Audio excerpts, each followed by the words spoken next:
자, 수업 시작할까요? 네, 여러분 반갑습니다. 캠브리지 동아시아사 한국사 시간에 돌아왔습니다. 네,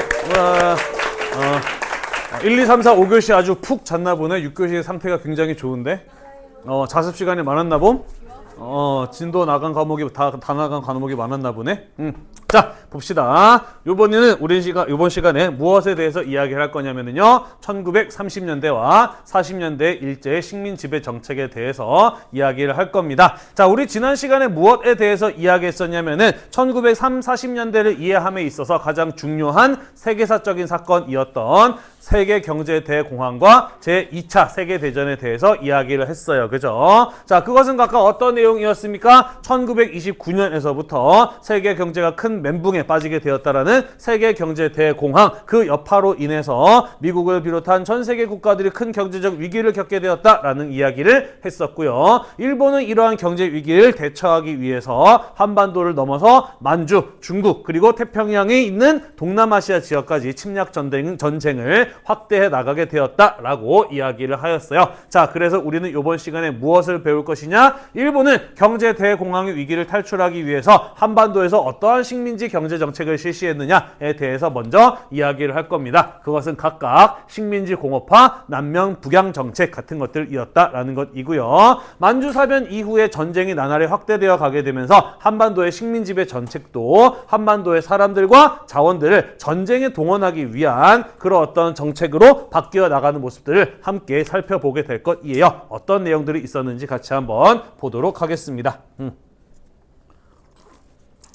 자, 같이 한번 살펴보도록 할게요. 자, 우리가 지난 시간에 배웠다시피 초기 자본주의의 경우에는 자유방임주의의 원칙에 따라서 운영되었고, 그로 인해서 공급 과잉의 문제가 나타나게 되면서 미국 주가가 폭락을 시작으로 해서 전 세계적으로 경제 위기가 확산되었다라고 이야기를 했어요. 그게 바로 1929년에 일어났던 세계적인 경제 위기, 세계 경제 대공황이라고 하는 사건이었습니다. 일본도 당연히 예외가 아니었죠. 일본 역시 이 세계 경제 대공황에 의해서 심각한 경제 위기를 맞게 되었다라는 것입니다. 자, 그래서 일본의 경우에는 한반도만으로는 이 식민지가 부족했기 때문에 한반도가 식민지라는 사실만으로는 이 세계 경제 대공황의 위기를 탈출하기가 어려웠기 때문에 더 많은 식민지를 필요로 하게 되었다라는 것이에요. 그래서 1931년에 일본이 일으킨 사건이 바로 만주사변이라고 하는 사건이었다라는 것입니다.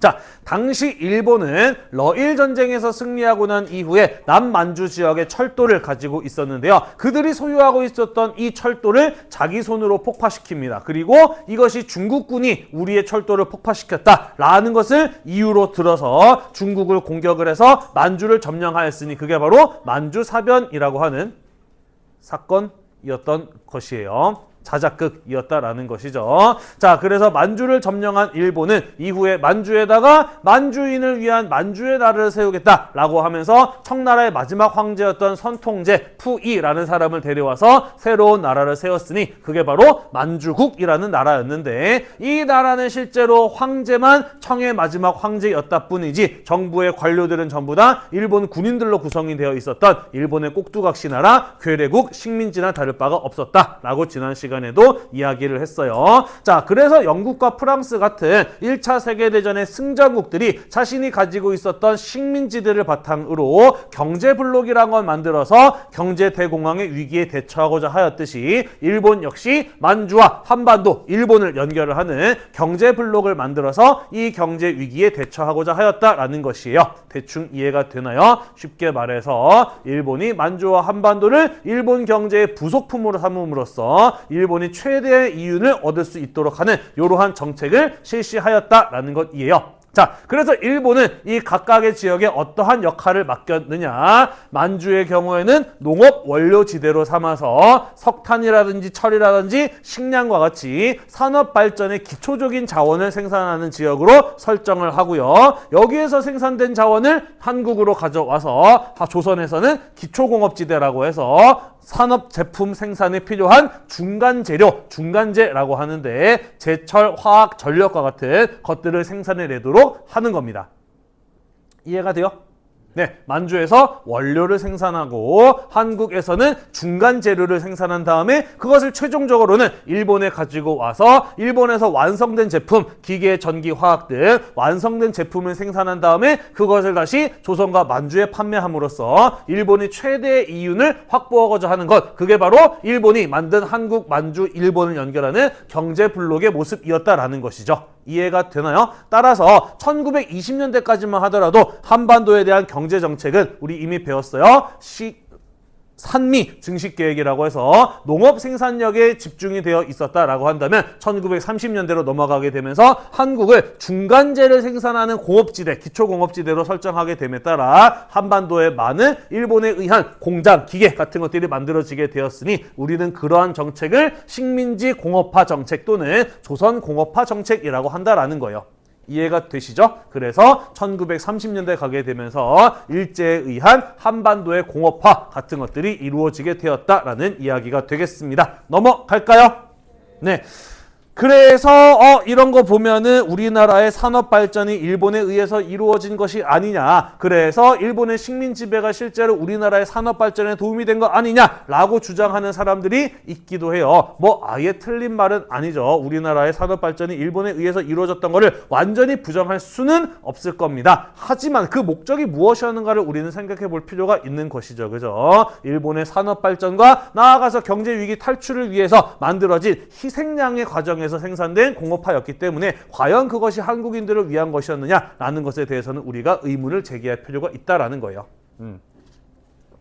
이해가 되시죠? 자, 한편 세계 경제 대공황으로 인해서 지금까지 일본에게 면직물이라든지 모직물 같은 것들을 만들기 위한 방직업의 원료를 팔던 나라들이 더 이상 팔지 않거나 굉장히 비싼 값을 붙여서 팔기 시작했습니다. 뭔 소리냐? 자, 우리 지난 시간에 이야기했어요. 경제 대공황의 위기로 인해서 식민지를 많이 가지고 있는 영국, 프랑스 같은 나라들은 경제 블록을 형성했다라고 이야기를 했습니다. 경제 블록이란 본국과 식민지 사이의 유대 관계를 강화했다라고 이야기를 했어요. 다른 나라가 이 지역의 물건을 팔려고 하면은 높은 관세를 매겨버리고 우리나라랑 우리나라 식민지 사이에는 낮은 관세를 설정함으로써 본국과 식민지 사이에서만 무역이 이루어지도록 한 게 바로 경제 블록이었다라고 이야기를 했습니다. 그죠? 따라서 제2차 세계대전의 위기가 찾아오게 되었던 대공황 이 상황 속에서 식민지를 많이 가지고 있었던 나라들의 경우에는 일본에게 방직업의 원료를 수출하게 된다면 일본의 방직업이 발전하게 될 것이고 자기의 방직업과 경쟁을 하게 되면 충분한 이익을 올리지 못할 거 아니에요. 무슨 말인지 이해가 되나요? 네.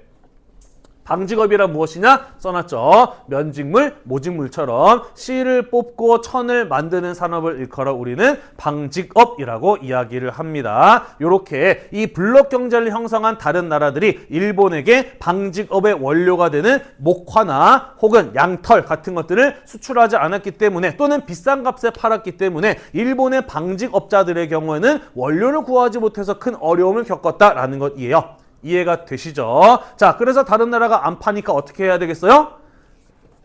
스스로 만들어 냈어야 됐겠죠. 그죠? 자, 그래서 한반도에다가 남부는 날씨가 따뜻하니까 면 제품의 원료가 되는 목화 재배를 강요하였어요. 면화, 목화 재배를 강요하였고 추운 북부 지방에서는 양을 기를 것을 강요하였으니 남부에는 면화 재배, 북부에는 양을 기를 것을 강요하였다고 해서 우리는 이 정책을 무엇이라고 한다? 남면 북양 정책이라고 한다. 이 역시 경제 대공황 위기 이후에 일본이 겪게 되었던 경제적 위기를 극복하기 위해서 한반도에 강요되었던 식민지 경제 정책 가운데 하나였다라는 이야기가 되겠습니다. 이해가 되셨나요? 네. 자, 그래서 이런 것들을 보면은 대공황 이후에 1930년대의 일본의 경제 정책이구나 라는 것 정도 여러분들이 알아볼 수 있으면 될 것 같아요. 넘어가도 될까요? 네, 넘어가겠습니다.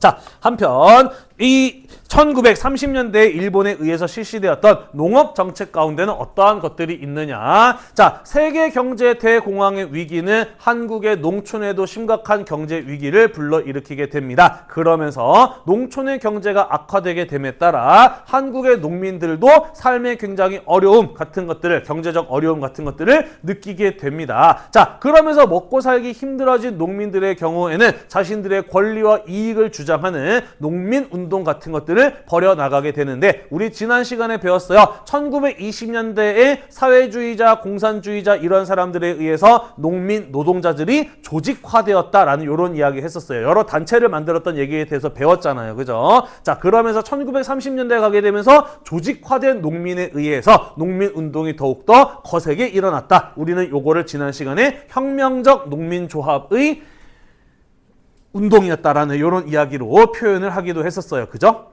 자, 따라서 일본 입장에서는 농촌 사회를 안정시킴으로써 식민 지배를 안정시킬 필요가 있었다라는 것이죠. 따라서 농민들이 먹고 살기 힘들어서 이러한 운동을 벌이면서 저항하는 일들을 없애기 위해서는 농민들의 먹고 사는 문제를 조금 더 잘 해결해 줄 필요가 있었다라는 것이죠. 무슨 말인지 이해가 되시죠?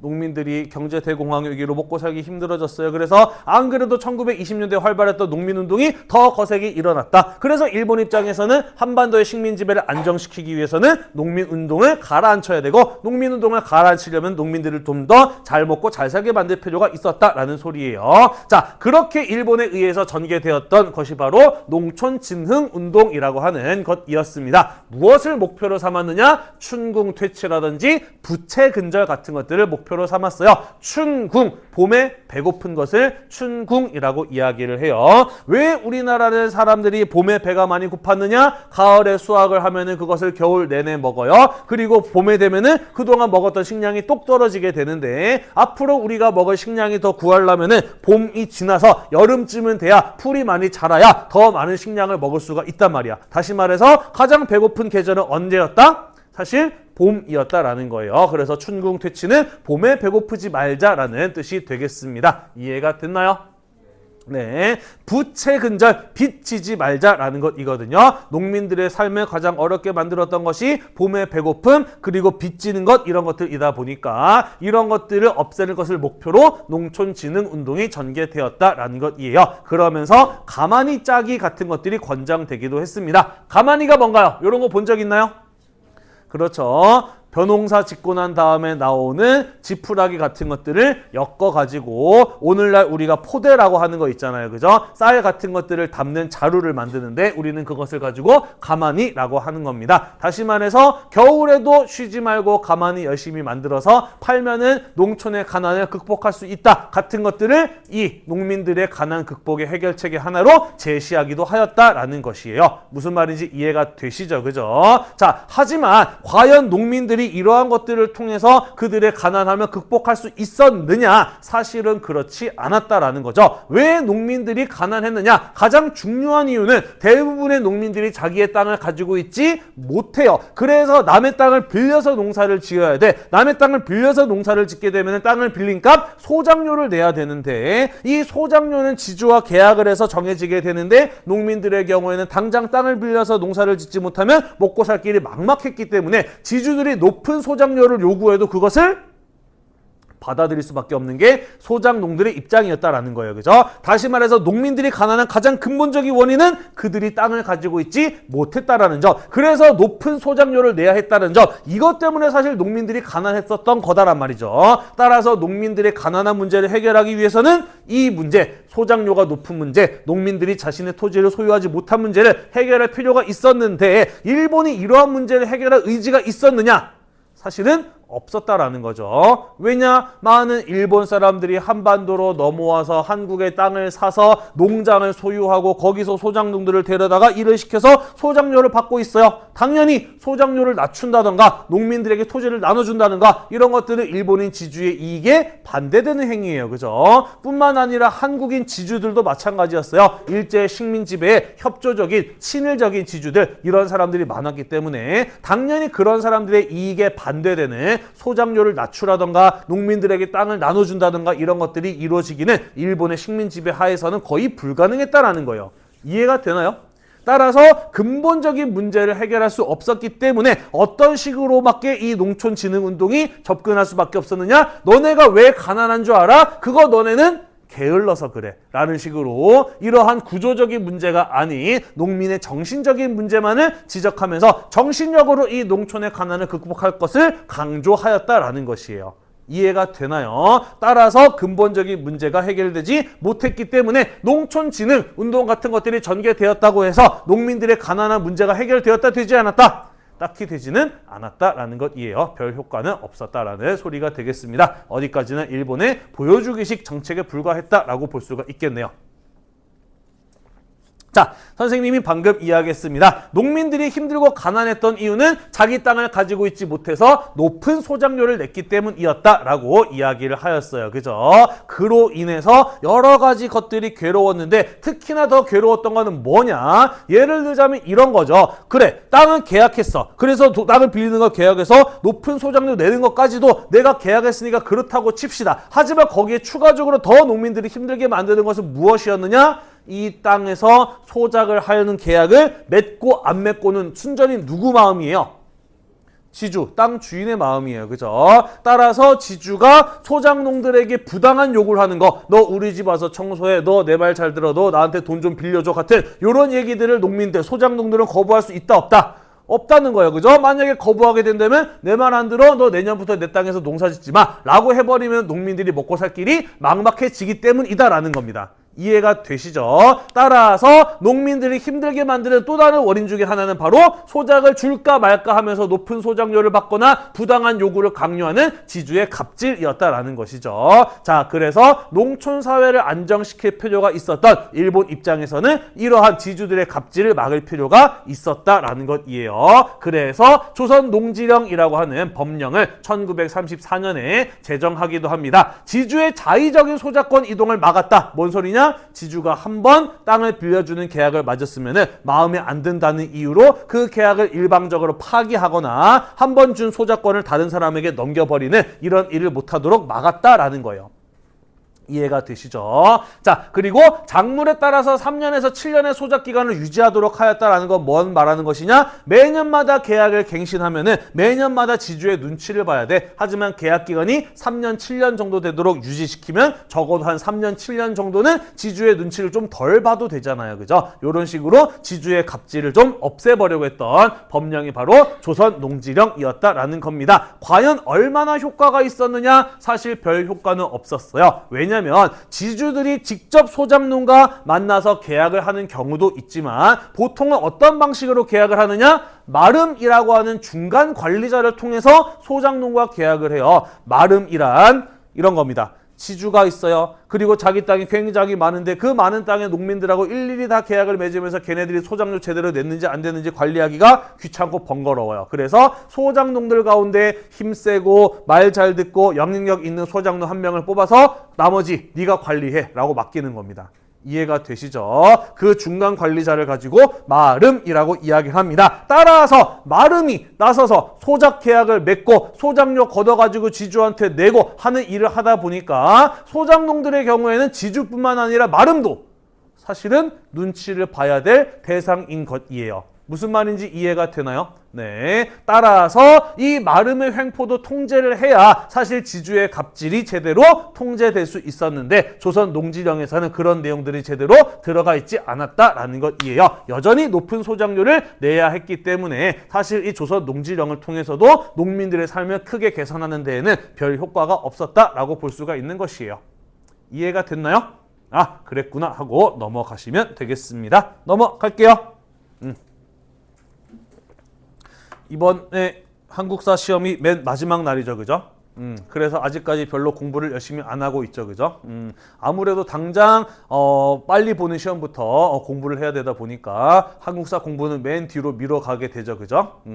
네, 다 알고 있습니다. 수업을 해보니까 막상 아이들이 요즘 학생들이 아직까지 별로 복습을 안 하고 있구나. 캠브리지 동아시아사에서 네, 한국사 영상의 조회수가 생각보다 빨리 올라가고 있지 않구나라는 거를 보면서 아직까지 좀 미루고 있구나라는 생각이 들더라고요. 네, 문제 대부분 다 쉽게 냈어요. 약간의 까다로운 문제 몇 개만 있으니까 1학기 때 성적이 안 좋았던 학생들도 열심히 노력하면 좋은 성적 거둘 수 있어요. 포기하지 말고 열심히 노력하시기를 바라겠습니다. 넘어갈게요. 자, 그러다가 1937년에 중일 전쟁이 일어나게 됩니다. 왜 일본은 만주를 넘어서 중국 본토까지도 침략을 하게 되느냐? 한반도와 만주 합해봐야 인구가 그렇게 많지 않아요. 그러다 보니까 충분한 시장을 확보하기 어려웠다라는 겁니다. 또한 한반도와 만주에서는 석유와 같이 전쟁에 필요한 전략 자원 같은 것들이 충분히 생산되지 않았다라는 것이죠. 자, 따라서 중국을 침략함으로써 더 큰 시장을 확보하고 더 많은 자원을 확보할 필요가 있었다라는 것이에요. 그래서 일본은 중국 대륙을 침략하게 되었다라는 것입니다. 문제는 일본이 한반도와 만주를 침략해서 정복해서 식민지로 만들 때와 중국 대륙을 침략하는 것은 그 차원이 다른 문제였다. 중국은 엄청나게 크고 인구도 많은 나라였기 때문에 중국과 전쟁을 시작하게 되면서 전쟁에 필요한 물자들, 전쟁에 내보낼 사람들 이런 것들이 어마어마하게 많이 필요했기 때문에 부족해지는 정도까지 오게 되었다라는 것이에요. 이해가 되시나요? 따라서 일본의 경우에는 중일 전쟁을 시작하게 되면서 일본뿐만 아니라 한반도 만주에 있는 모든 자원과 모든 사람들을 전쟁에 동원하기 위한 목적으로 재조직할 필요가 있었다라는 거예요. 이해가 되시죠?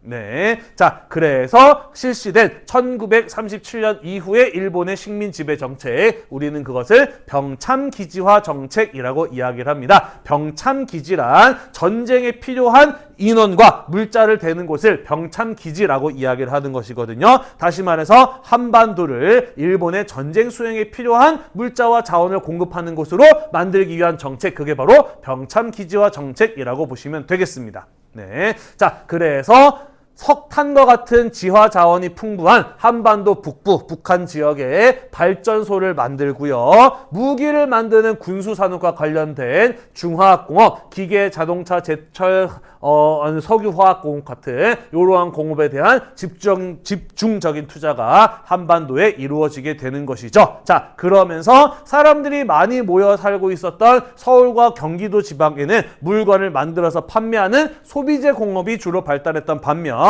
북한처럼 이 지하 자원이 풍부한 황해도, 평안도, 함경도 같은 지역의 경우에는 중화공업이 활발해지는 이런 모습을 볼 수가 있었다라는 것입니다. 일본에 의한 공업화가 진행되었다라는 것이죠. 다만 이러한 공업 발전은 균형적인 발전이었다라고 볼 수 있느냐? 그렇지 않아요. 일본은 자신의 침략 전쟁이라고 하는 목표를 달성하기 위한 최고로 효율적인 공업화 정책을 취했기 때문에 각각의 지역적 특성에 맞는 공업화가 이루어졌거든요. 그러다 보니까 남한 지역의 경우에는 농업이나 소비재 공업이 주로 발달했지만 중화학공업은 발달하지 못한 모습을 보였던 반면에 반대로 북한 지역의 경우에는 중화학공업이 발달했지만 농업이나 소비재 공업이 충분히 발달하지 못한 이런 지역에 따른 공업의 격차 같은 것들이 발생하였다라는 것이고요. 실제로 해방 이후에도 그리고 우리나라가 남과 북으로 분단이 되잖아요. 한 1970년대까지만 하더라도 중화학공업은 북한이 우리나라보다 남한보다 좀 더 앞서 나가는 모습을 보였다라는 이야기를 합니다. 이해가 되셨나요? 네, 넘어가도록 할게요. 자, 오늘 이번 시간에 조금 내용이 많아요. 왜냐면 우리 다음 시간에 영상을 하나 볼 거라서 영상 볼 시간을 확보하려면 이번 시간에 좀 많은 내용을 다뤄야 되거든요. 조금만 더 집중해서 잘 따라와 주시기를 바라겠습니다.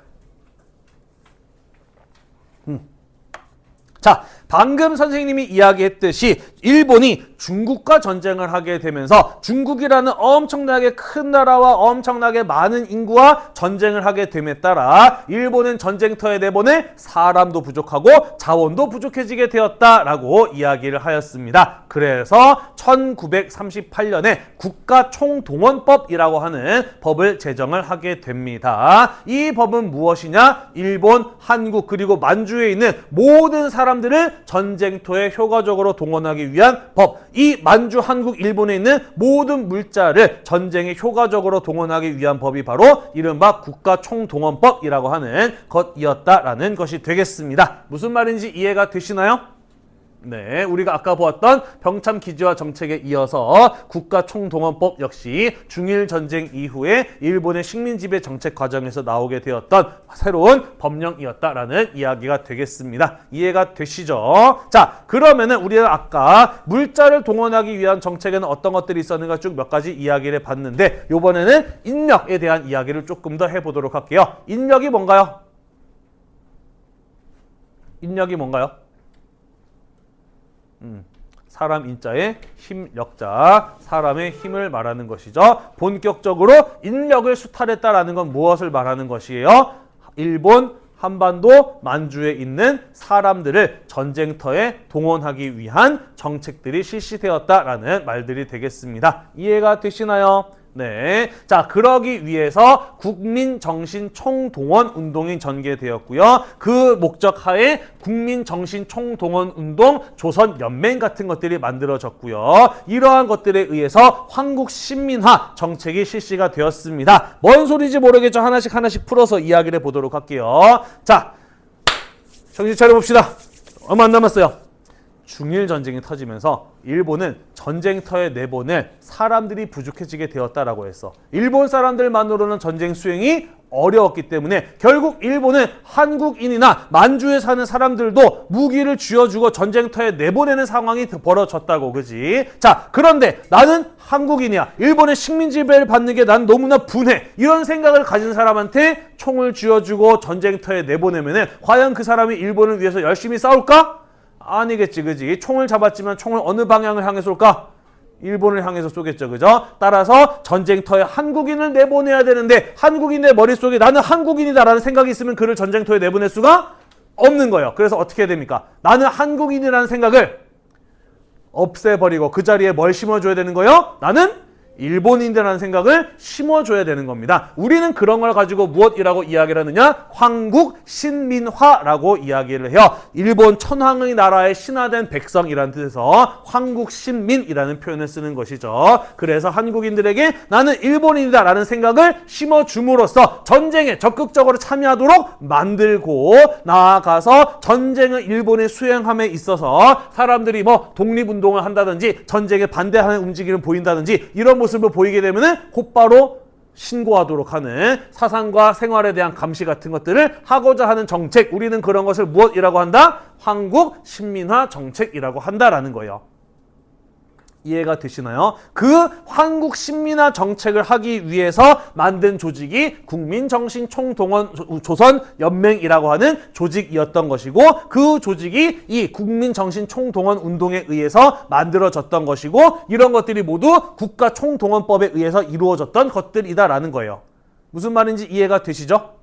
네. 자, 그러면 한국 사람들의 머릿속에 나는 한국인이다라는 생각을 지우고 나는 일본인이다라는 생각을 심어주기 위해서 어떠한 것들이 이루어지게 되었는지 같이 한번 살펴보도록 합시다. 자, 우리는 이러한 통치를 일컬어 민족 말살 통치라고 이야기를 해요. 한국인들의 민족 의식을 말살, 완전히 죽여버리기 위한 통치라고 해서 민족 말살 통치라고 이야기를 합니다. 자, 어떤 것들을 강조했느냐? 내선일체를 강조했어요. 내선 일체란 무엇이냐? 일제강점기의 조선에서는 일본을 안쪽의 땅, 내지라고 불렀거든. 그래서 내선일체에서 내란 일본을 뜻하는 말이고요. 선은 조선을 뜻하는 말이에요. 따라서 내선일체란 일본과 조선은 하나다라는 주장이 바로 내선일체인 겁니다. 일본이 중일전쟁을 수행하게 됨에 따라 지금까지 한반도의 식민 지배를 받는 한국인들을 일본인들보다 열등한 사람들로 차별했을 때는 언제고 이제 와서 갑자기 한국과 일본은 하나다라는 이런 것들을 강조하는 모습을 보였다라는 것이에요. 이해가 되시나요? 그러면서 이 내선 일체를 강조하기 위해서 역사 왜곡 같은 것들이 이루어지기도 해요. 일선동조론 같은 주장이 나오기도 합니다. 일본인과 한국인은 같은 조상을 가지고 있다라는 이런 주장인 거예요. 그러면서 우리나라의 건국신화 뭐예요? 단군신화잖아요. 요거에 대한 왜곡 같은 것들이 이루어지기도 해요. 단군신화에 나오는 이 캐릭터 사실은 일본의 건국신화에 나오는 누구랑 동일한 인물이다라는 식으로 주장을 하기도 하고요. 반대로 일본의 건국신화에 나오는 사람이 한때 고대 한반도에 가서 건너갔었다. 그게 한반도 건국신화에 나오는 누구다 뭐 이런 식으로 조작이 이루어지기도 합니다. 또는 한반도 고대 국가 가야나 신라 같은 나라가 일본의 지배를 받고 있었다라는 이런 식으로 역사 왜곡 같은 것들을 통해서 한국인과 일본인이 같은 조상을 가지고 있다라고 하면서 한국인들의 머릿속에 나는 일본인이야 라는 생각을 심어주고자 하였다라는 것이죠. 이해가 되나요? 많이들 졸려하니까 잠시 딴 얘기 좀 해볼까요? 자, 도깨비 하면 어떤 모습이 떠오르나요? 도깨비 그려보자. 도깨비 그리려면 뭐부터 그려야 되지? 뿔 그려야 돼. 한 2개 정도 다 있죠, 그죠? 또 얼굴 어떻게 생겼어? 그렇죠. 날카로운 이빨이 이렇게 있어요, 그죠? 또 도깨비 특징 눈이 아주 그래서 매섭게 날카롭게 생겼어요, 그죠? 또 코도 크고. 도깨비 하면은 떠오르는 아이템 뭡니까? 그렇죠. 도깨비 하면 떠오르는 잠깐만. 네. 미안해요. 네. 모양이 조금 웃겼다. 네. 네, 그죠. 뾰족뾰족한 뿔이 달려있는 요런 것들이 우리가 알고 있는 전형적인 도깨비의 모습이죠. 그죠? 그죠? 자, 그런데 요거 사실 무엇의 모습이냐면은 일본의 전래동화 같은 데에 나오는 오니라고 하는 일본의 귀신의 모습이에요. 오니라고 하는 겁니다. 자, 그런데 우리는 어쩌다가 이런 모습을 도깨비라고 생각을 하게 되었을까? 여러분들도 어렸을 때 신비 아파트 보고 자란 사람 아닌가요? 맞죠, 그죠? 일본 동화와 우리나라 동화에 비슷한 캐릭터가 있었던 거야. 일본 동화에 나오는 오니, 우리나라 전래 동화에도 사실은 이 도깨비라는 존재가 있는데 일본 오니와 마찬가지로 우락부락한 성인 남성의 모습을 가지고 있고 우리나라 도깨비의 경우는 이제 무거운 큰 지팡이를 가지고 다녔다 뭐 이런 식으로 설명이 나오거든요. 그래서 이 방망이를 들고 다니는 무섭게 생긴 오니, 그리고 성인 남성처럼 우락부락한 육체를 가지고 막 방망이를 들고 다니는 도깨비, 왠지 비슷한 캐릭터인 거예요. 그래서 어떤 작업이 이루어지게 되느냐? 우리나라 전래 동화 책을 만드는데 거기에다가 우리 삽화를 그려넣잖아요. 그림 같은 거 그려넣잖아요. 그때 도깨비를 오니로 그려넣어요. 그래서 사람들한테 이렇게 보여주는 거죠. 이거 봐라. 한국의 전래 동화나 일본의 전래 동화나 똑같이 도깨비 오니라고 하는 게 있지 않느냐. 우리의 조상은 사실 알고 보면 무엇이었다? 같았다라는 이런 주장을 하는데 전래 동화까지도 이용을 했던 거예요. 그러면서 우리나라 사람들의 머릿속에 도깨비 하면은 사실은 일본의 오니가 떠오르게 되는 거고요. 지금 우리는 원래 도깨비의 모습이 어땠는지 완전히 머릿속에 잊어버렸던 거죠. 그래서 여러분들이 어렸을 때 봤던 애니메이션 신비 아파트만 봐도 신비도 이런 식으로 생겼죠. 이거보다 좀 귀엽긴 하지만 이런 식으로 특징을 다 가지고 있잖아요. 그죠? 아직까지도 우리는 이러한 일본의 문화 왜곡으로부터 완전히 자유롭지 못한 모습을 보이고 있다라는 거죠. 됐나요? 자, 그러면서 황국신민서사 같은 것들을 외우겠습니다. 황국신민서사란 무엇이냐? 이런 내용이에요. 우리들은 대일본 제국의 신민, 신화된 백성입니다. 우리들은 마음을 합하여 천황폐에게 충의를 다합니다. 우리는 인고단련하여 노력하여 훌륭하고 강한 국민이 되겠습니다. 같은 이런 것들을 외우게 한 거예요. 그래서 외우게 함으로써 머릿속에 세뇌를 시키고자 하였던 것이지. 그래서 학교에서는 매일 아침마다 선생님 뒤에 학생들이 이런 식으로 머리에다가 일본 국기를 머리띠에 둘러매고 한국신민서사를 외워야만 하는 이런 일들이 벌어졌다라는 겁니다. 왜? 나는 일본이다라는 생각을 심어주기 위한 작업이었다라는 것이죠. 일본 천황이 살고 있는 곳을 궁성이라고 해요. 그래서 매일 아침마다 사람들에게 일본 천황이 살고 있는 동쪽을 향해서 허리 숙여 절을 하게 하는 궁성요배 같은 것들을 강요하기도 하였다라는 겁니다. 무엇을 하기 위해서? 나는 일본인이다라는 생각을 심어주기 위해서 이러한 정책 같은 것들이 중일 전쟁 이후에 강요되었다라는 것이에요. 이해가 되시죠? 네, 넘어가겠습니다. 또 무엇을 강요했느냐? 신사참배를 강요했어요. 자, 일본에는 일본 사람들만 믿는 일본 고유의 종교가 있습니다. 그게 바로 무엇이냐면 신도, 일본 발음으로는 신토라고 하는 것이에요. 온갖 종류의 다양한 신들을 섬기는 종교, 다신교, 그게 바로 신도 또는 신토라고 하는 겁니다. 무엇을 떠올리시면 좋느냐? 여러분들 어렸을 적에 생과 치히로의 행방불명 봤나요?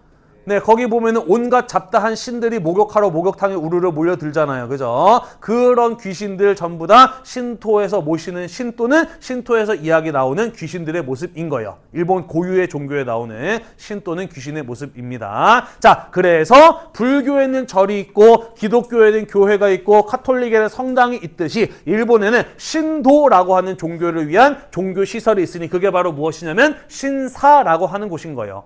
이해가 되나요? 네, 그리고 신사에 가서 참배, 절을 하도록 시켰다라는 것이죠. 이것은 무엇을 의미하는 것이에요? 일본 사람들만 믿는 종교를 한국 사람들도 믿을 것을 강요하였다라는 겁니다. 그래서 일본의 종교를 믿게 만들므로써 나는 일본 사람이다라는 생각을 갖게 하는 정책, 그게 바로 신사 참배의 강요라는 것이었다라는 것이에요. 이해가 되시나요? 그래서 학생들이 이렇게 단체로 일본 신사에 가서 절을 하는, 허리 숙여 절을 하는 이러한 것들을 강요받기도 하였다라는 것이 되겠습니다. 이 역시 민족 말살 정책의 일환이었다라고 볼 수가 있겠네요. 그래서 열심히 세뇌시켰어요. 하지만 내가 완전히 일본인이다 라고 하려면 무엇도 바꿔야 되나요? 이름을 바꿔야 돼요. 그죠? 너 뭐야? 라고 물어봤을 때 저 조동인데요 라고 하면 조선인이네? 라고 알 거 아니에요. 그죠? 그러니까 너 누구야? 라고 했을 때 저 뭐라고 해야 일본 이름을 대야. 그죠? 아, 너 일본 사람이구나 라고 할 건 아닙니까? 그죠? 한국식 이름이 남아있는 한 나는 한국인이라는 생각이 없어질 리가 없는 거예요. 그래서 이름도 일본식으로 바꾸는 것을 강요하였으니 우리는 그것을 가지고 창씨 개명이라고 한다라는 것이죠. 이해가 되나요? 자, 그러면서 이광수 같은 친일 지식인들을 내세워서 이름을 가야마 미스로라는 식으로 바꾸게 하는 등 이런 어떤 창씨 개명이 일본에 의해서 강요되었다라는 것입니다. 어떤 반응이 나왔을까? 기쁘게 나 이름 뭘로 바꿀까라고 생각했을까? 아니겠지, 그지? 사실 우리나라 사람들은 자기 집안의 성씨를 굉장히 중요하게 생각해요. 옛날 어른들 뭐 이런 표현 쓰잖아. 내 말이 틀리면은 내 성을 간다, 뭐 이런 표현 쓰잖아요. 그죠? 어느 집안 사람이라고 하는 것을 보여주는 성씨는 우리 집안 사람들에게 굉장히 중요한 문제였단 말이죠. 그래서 이런 것들 바꾸는 걸 거부했어. 그런데 어떤 방법을 쓰느냐? 이름 바꾸지 않은 학교에 입학이 거부되기도 하고요. 학생이나 청년들의 경우는 전쟁터나 일터에 끌려가기도 하고요. 나중에 이야기하겠습니다만은 전쟁에 이제 먹을 것이 부족해서 식량 배급제 같은 것들이 이루어지게 되는데 이름 안 바꾼 사람에게는 식량 배급 같은 것들이 이루어지지 않는 등 엄청난 차별을 받았기 때문에 실제로 이러한 강력한 강요에 의해서 우리나라 사람들 가운데 한 80% 정도는 결국 이름을 바꿀 수밖에 없었다라고 해요. 네, 그러다 보니까 소심하게 저항하는 사람들도 있었다라고 해요. 너 이름 뭘로 바꿀래? 라고 물어봤을 때 저는 그럼 이누꼬 구마소라고 하겠습니다 라고 제출했다라고 해요. 반려당합니다. 왜냐면은 이누꼬 개새끼, 구마소 곰손자라는 뜻이거든요. 그래서 소심하게 이렇게 저항을 하는 사람들도 있었다라고 합니다. 또 어떤 거 있었느냐? 뭐 이런 거 있죠. 이름 뭘로 바꿀래? 저는 덴노 헤이카로 하겠습니다라고 바꾸는 거예요. 덴노 천황이고요. 헤이카 폐하입니다. 이름을 천황폐하로 바꾸겠습니다. 반려. 이렇게 이제 되는 경우도 있었고 또 이름 뭘로 바꿀래라고 물어봤을 때 저는 그럼 미치노미야로 하겠습니다. 미치노미야. 일본어 발음인데 한국어 발음으로 하면은 미친놈이야 되잖아, 그지? 미친놈이 아니고서 어떻게 이름 바꾸느냐? 이런 소심한 저항이었던 거죠. 물론 다 빠꾸를 먹었습니다만은 이런 식으로 저항을 하는 경우들이 있기도 하였다라고 해요. 됐나요? 네, 자 원래 초등학교 이름 소학교였는데 한국신민학교라는 의미에서 국민학교로 1941년에 이름이 바뀌게 됩니다. 이 역시 민족 말살 정책의 일환이었다라는 것이고요. 선생님도 초등학교 5학년 때까지는 국민학생이었어요. 선생님 6학년 때 이름이 초등학교로 바뀌게 됩니다. 1996년 일제 식민장제를 청산하자라는 의미에서 학교 이름이 바뀌게 되었죠. 나는 한국인이라는 생각을 없애려면 당연히 한국어 학습, 한국어 가르치지 말아야 돼요. 그죠? 우리말에 대한 사용도 금지돼야 되죠. 그래서 조선일보, 동아일보 같이 한글로 만드는 신문들도 1940년에는 모두 폐간당하게 되었다라는 것이에요. 이해가 되시죠? 자, 그리고 애국반이라고 하는 것을 조직하기도 합니다. 우리가 아까 국가총동원법에 의해서 국민정신총동원운동이 전개되었고 국민정신총동원운동 조선연맹이라고 하는 게 만들어졌다라고 이야기를 했잖아요. 그죠? 그 조직의 가장 하부 조직으로 만들어진 게 애국반이라고 하는 거였는데 뭐냐면은 10집을 하나의 조로 묶는 겁니다. 그리고 그 중에 한 집을 조장으로 뽑는 거예요. 그래서 그 조장인 집으로 하여금 나머지 10집들, 나머지 9집들에다가 총독부의 전달사항 나오면은 전파하도록 시키고 총독부에서 뭐 걷어와라라고 하면은 집집마다 걷어오고 이런 역할을 하도록 했던 게 바로 애국반이라고 보시면 되겠어요. 그렇게 함으로써 전쟁에 필요한 물자를 효과적으로 동원하고 주민들에 대한 감시와 통제를 이루고자 하였던 것이 바로 애국반이라고 하는 것이었다라는 것이 되겠습니다. 이해가 됐나요? 네, 그래서 일본은 이런 식으로 철저하게 민족의식을 없애고 그 자리에 나는 일본인이다라는 생각을 심어줌으로써 한국인들을 전쟁에 동원하고자 하였다라는 것이죠. 이해가 됐나요? 네, 그러면 한국인들을 전쟁에 어떻게 동원했느냐? 우리가 요거에 대해서는 다음 시간에 영상을 좀 볼 거가 있거든요. 다음 시간에 마저 이어서 설명을 하고 진도를 좀 더 나가야지. 네, 다음 시간에 설명을 하고 영상을 보면서 함께 정리를 해보도록 하겠습니다. 자, 오늘도 공부하느라 대단히 고생이 많으셨고요. 이 수업 영상이 여러분들 한국사 공부에 도움이 되셨다면 구독과 좋아요 잊지 말고 눌러주세요. 수고했습니다. 생각보다 많이